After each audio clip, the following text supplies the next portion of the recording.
Hey everyone. I wanted to come to you with another book, sort of reviews, just talking briefly about Untamed by Glennon Doyle. I read this book a few weeks ago, and it made quite an impact on me. I was actually quite surprised at how much I enjoyed this book. Glennon Doyle, for those of you who don't know, is a sort of, from my understanding, she's a Christian mommy blogger. I believe her blog's name is Mom Mastery, and it is she's just a very inspirational person. She's written a few books, most notably Love Warrior, which was a #1 New York Times bestseller, and I believe was featured on Oprah's book club.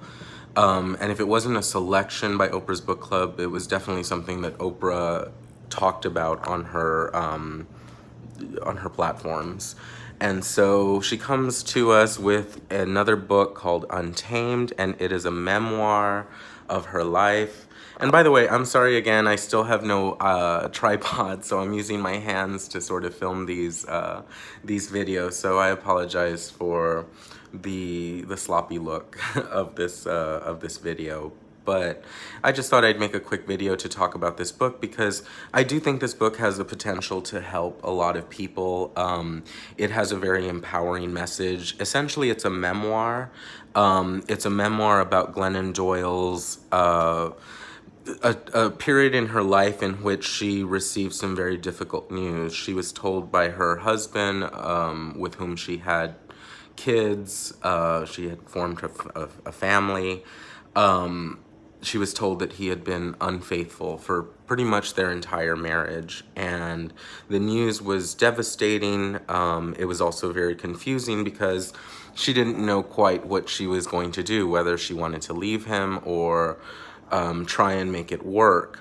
And so I believe she went into couples counseling, and it didn't seem to, I mean, it kind of worked, it kind of helped a little bit, but then she would feel this like intense anger towards her husband, understandably, and it didn't feel right to her. And so one day she's out at a book promotional gig, and she sees this woman named Abby Wambach, who you might recognize the name. I didn't recognize it, but I don't follow women's soccer, but she is a women's soccer player, professional, and she was there also at the same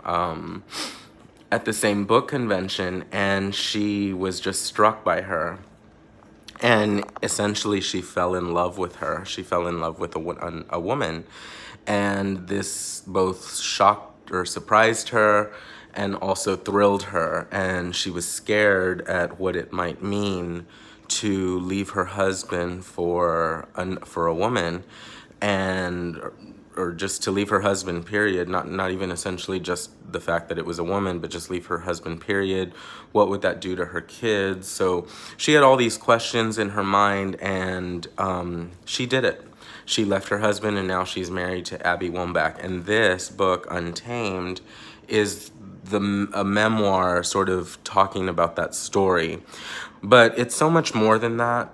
I'm making it sound, it is a very personal story, but it's also something that I think a lot of people would be able to glean insights from, because essentially Glennon Doyle has taken her experiences and come across some pretty profound, pretty beautiful truths about life and finding yourself and finding out who you really are. And she sort of operates from this central theory that at 10 years old, at about 10 years old, little girls, she talks specifically about little girls, but I feel like it can apply to any person. We lose sight of who we are because we are programmed, we are conditioned by society to be good little boys and girls, to obey, to not show our true feelings, to suppress our creativity and our ingenuity, to become, well, like the book says, untamed, but the programming is to tame us.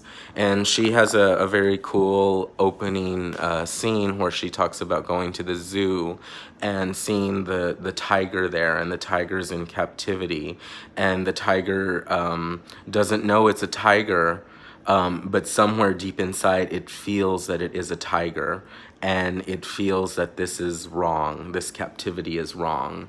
And she sort of uses that as an analogy for us in our society today, specifically little girls, but again, anyone.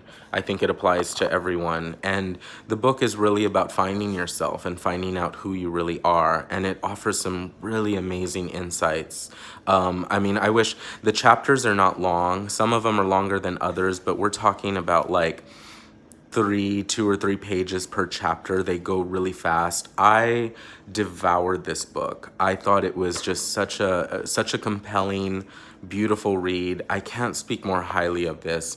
To me, this book, and I do envision myself holding on to this book and keeping it with me for hopefully the rest of my life, because I feel like it's something that I can go back to and be inspired by, and to find courage within these pages, to remind myself of the courage within me to you know, and I realize as I'm talking, I sort of making it sound like a self-help book, and it is. It actually is. It's a memoir, but it reads very much like, say hello to Vincent.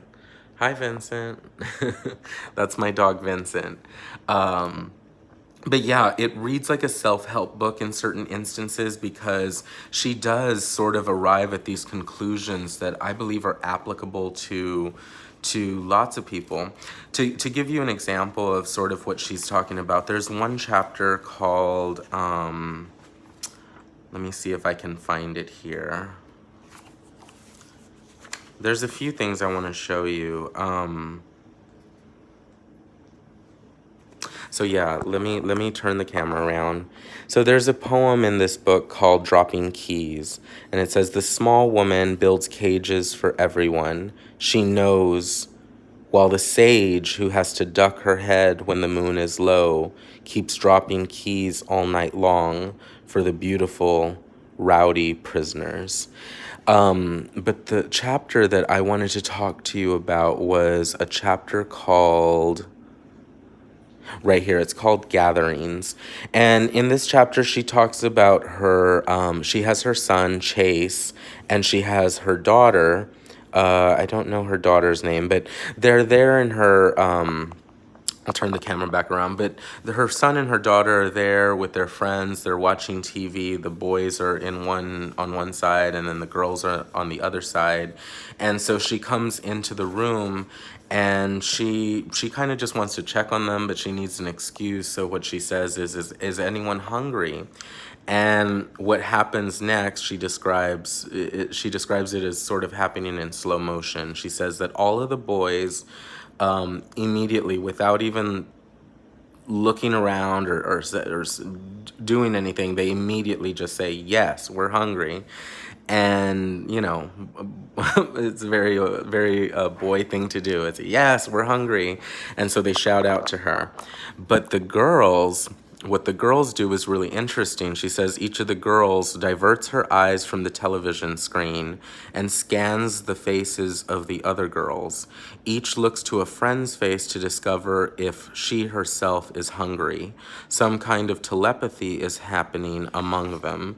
They are polling, they are researching, they are gathering consensus, permission, or denial.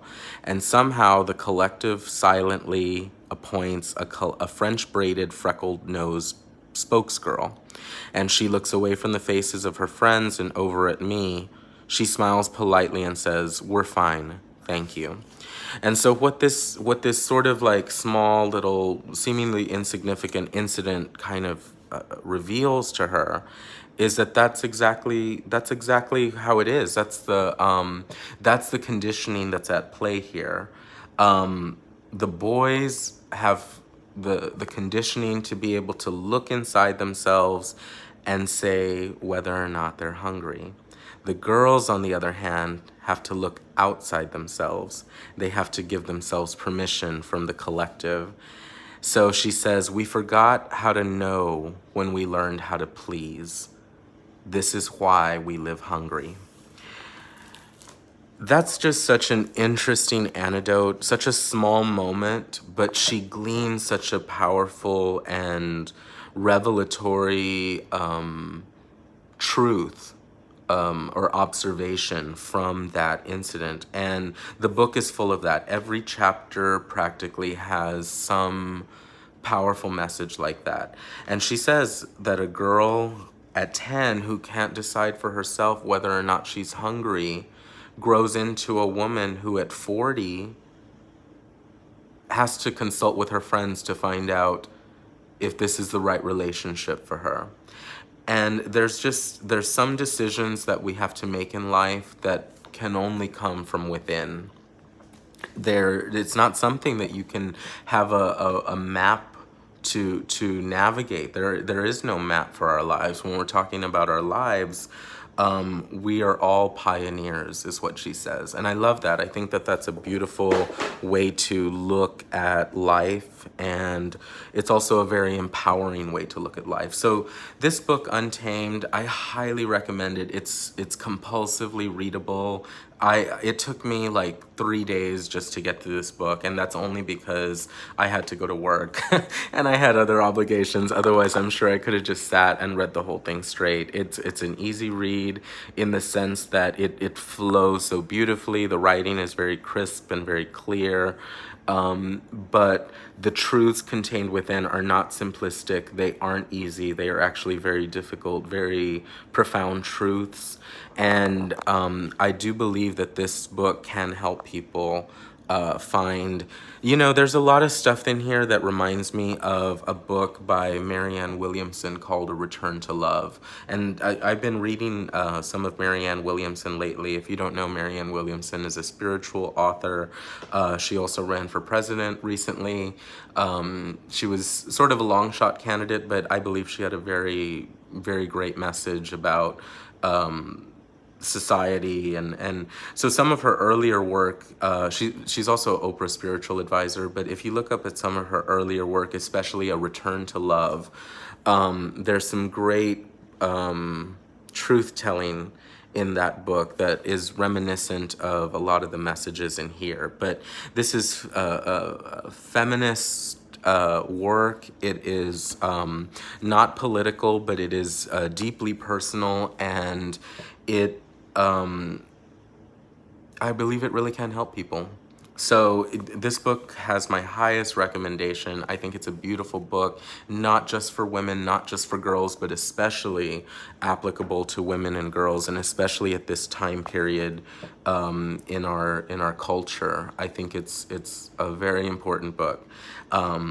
I can't speak more highly of this book. I loved it. So if you get the chance, and if you're so inclined, Glennon Doyle's Untamed, beautiful, beautiful, beautiful, wonderful, wonderful, wonderful. It's a great book. You'll really enjoy it. And if you have read it, or if you eventually go on to read it, please share in the comments what you thought about it. Please talk about any of your thoughts or ideas regarding her story and what she's talking about. I would also recommend going online, especially here on YouTube, and looking up Glennon Doyle and just hearing her talk. She talks a lot about some of the anecdotes that she writes about in here. So it could give you a nice preview to see if this is something that might speak to you. But it sure spoke to me. So yeah, enjoy Glennon Doyle's Untamed. Thank you. Have a good one.